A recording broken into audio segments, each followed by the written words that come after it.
Med najpomembnejšimi ukrepi za pomoč gospodarstvu 6. protikoronskega paketa je delno kritje fiksnih stroškov podjetij. Tole je ena zadeva, ki je bila tudi zahteva Obrtno-podjetniške zbornice Slovenije že od vsega začetka, ker tisti, ki so že več kot mesec dni zaprti, ki imajo zaprte svoje obratovalnice, nimajo od česa vzeti, da bi pokrili te stroške fiksne, kot so najemnine, elektrika in ostale fiksne stroške.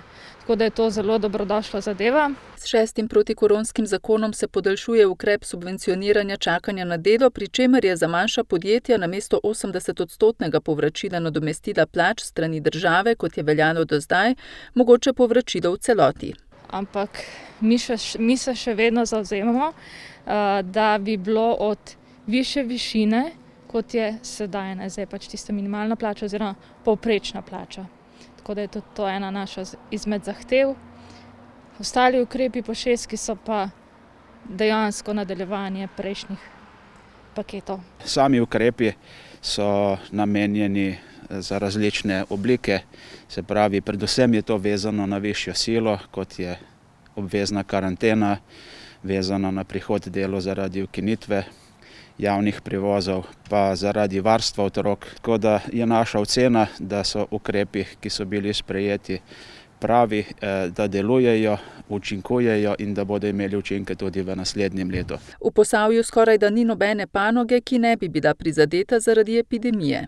Tukaj prednjači seveda Terme Čatež s svojo termalno riviero in pa so njihovo ponudbo, ki je pravzaprav že ves čas zaprto, pa Terme Dobova, pa en kup gostinskih obratov. Številni so čisto že na dnu, izkoristili so vse svoje rezerve, ki so jih imeli, predvsem ti ukrepi, kar se tiče nadomestila za zaposlene, dobijo zamikom, predolgo traja, da dobijo ta denar.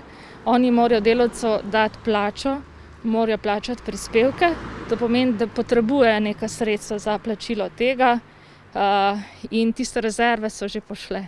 Zaradi kriznih razmer je med obrtniki in podjetniki vedno več takšnih, ki niso upravičeni do ukrepov pomoči zaradi pogoja, po katerem morajo biti na dan vloge poravnani vsi davki in prispevki. Dejstvo je, da si mnogi še niso opomogli od krize spomladi in vseh davkov ne morejo pravočasno poravnati, zato Obrtno-podjetniška zbornica zahteva odpravo tega pogoja. Razumljivo je bilo to v prvem valu spomladi, da si imel, na dan 13.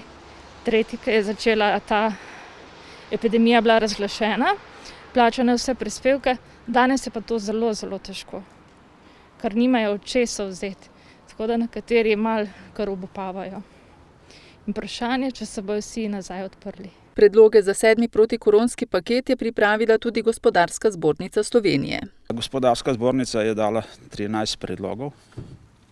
Prvi je priložitev dviga minimalne plače. Ostalih 12 ukrepov pa se nanaša predvsem na podaljšanje ukrepov, ki že veljajo zaradi višje sile, in sicer je predlog, da bi se podaljšali ne do 31. januarja, ko že veljajo, ampak da bi bil to do 30. junija. Predlagajo tudi razvojni paket, ki bi vključeval ohranjanje vseh razvojnih oddelkov v podjetjih.